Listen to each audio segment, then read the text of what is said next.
Assalamualaikum warahmatullahi wabarakatuh. Bertemu lagi dengan RN Sunarsi.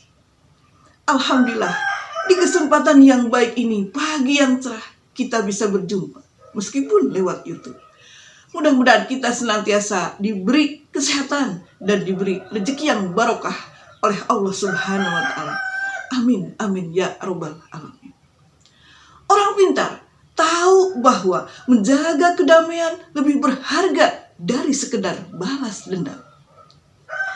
Ketika kita memilih memaafkan, maka kita memberi ruang untuk pertumbuhan dan kebahagiaan. Itu dua kalimat yang sangat indah sekali. Kadang-kadang ya kalau kita perhatikan,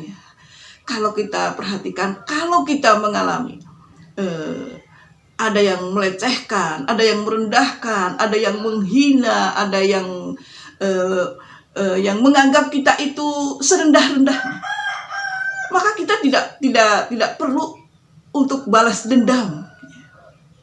Tidak perlu balas dendam. Ini ada hubungannya dengan dua kalimat tadi. Jadi kalau orang yang pintar itu akan memilih kedamaian. Kedamaian itu lebih berharga daripada hanya sekedar balas dendam. Dan memaafkan itu lebih memberi ruang untuk pertumbuhan dan kebahagiaan. Jadi ketika kita disakiti, dihina, dicaci, dimaki, direndahkan oleh orang lain, ada beberapa hal yang harus kita perhatikan ya sebagai upaya untuk balas dendam. Tetapi dalam hal ini bukan balas dendam secara negatif ya. Konotasinya kalau balas dendam itu biasanya orang menganggap bahwa balas dendam itu adalah hal yang negatif. Tetapi dalam hal ini saya akan membahas tentang kita itu membalas dendam secara elegan. Artinya secara positif. Ikuti pembahasannya ya, jangan di skip supaya kita mendapatkan manfaat yang utuh.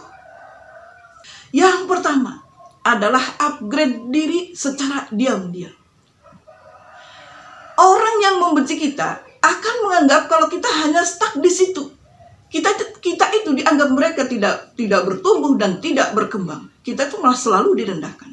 Nah, dalam hal ini adalah suatu kesempatan emas buat kita supaya kita itu melatih atau belajar skill baru ya. Belajar skill baru, kemudian kita juga banyak membaca-baca buku, kemudian kita juga banyak mempelajari berbagai hal, itu baik itu kita melalui kelas online dan lain sebagainya. Sehingga mereka nanti akan terperangah. Oh, ternyata kita memiliki wawasan yang luas, kemudian kita juga memiliki skill yang kompeten. Jadi kita jangan hanya sesuai dengan asumsi mereka, tetapi kita memiliki energi dari dalam supaya kita memiliki kita mengupgrade diri. Nah, baru mereka tahu, oh ternyata kita itu memiliki potensi yang sangat luar biasa. Yang kedua adalah fokus kepada goal hidupmu, fokus kepada tujuan hidupmu. Jadi dalam hal ini kita itu jangan hanya melulu memikirkan dia yang membenci kita, dia yang merendahkan kita. Tetapi kita fokus kepada tujuan kita. Karena ketika kita fokus kepada mereka ya yang tidak suka dengan kita, maka konsentrasi kita, fokus kita itu akan buyar dan kita tidak akan mencapai tujuan. Jadi kita harus selalu fokus kepada tujuan kita, kepada goal kita. Percuma dan akan sia-sia kalau kita hanya memikirkan mereka begitu saja. Jadi gunakan waktumu untuk selalu fokus kepada tujuan.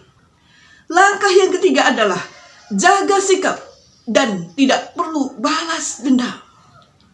Jadi dalam hal ini kita itu menjaga sikap kita tetap baik kepada siapapun, baik itu kepada orang yang positif kepada kita atau kepada orang yang negatif kepada kita, terutama kepada orang yang merendahkan kepada kita. Jadi kita itu selalu berusaha positif dengan mereka. Karena ketika kita berusaha positif dengan mereka, maka akan kelihatan kalau kita itu memiliki kekuatan dan ketenangan.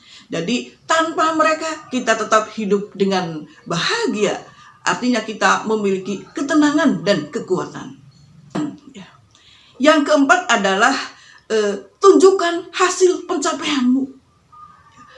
Jadi dalam hal ini kita itu jangan hanya teori atau kita hanya membalas secara verbal. Ketika dia menyakiti kita, maka kita membalas secara verbal kata-kata itu. Jadi itu kan sama dengan drama. Jadi kita tidak perlu membalas mereka, tetapi kita cukup menunjukkan pencapaianmu.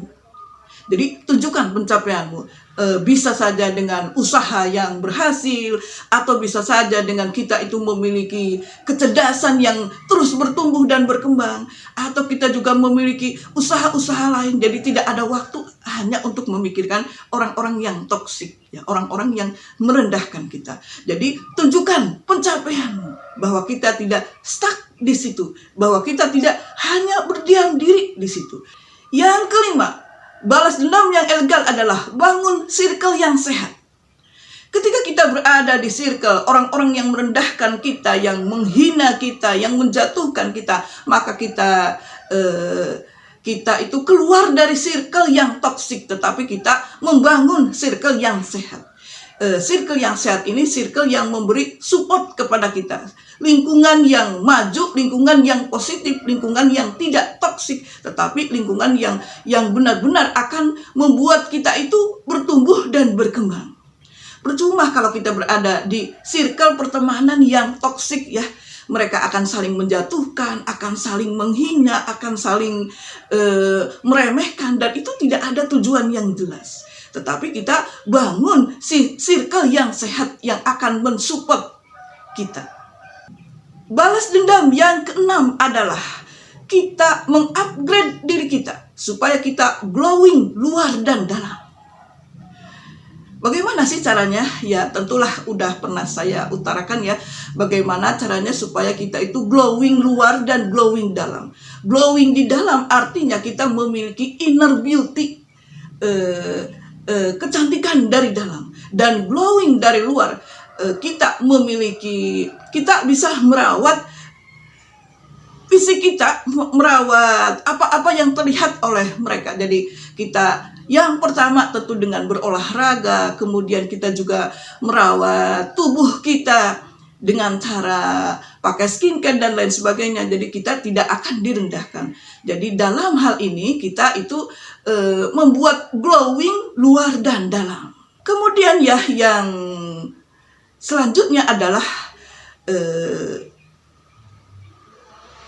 kita mendoakan mereka.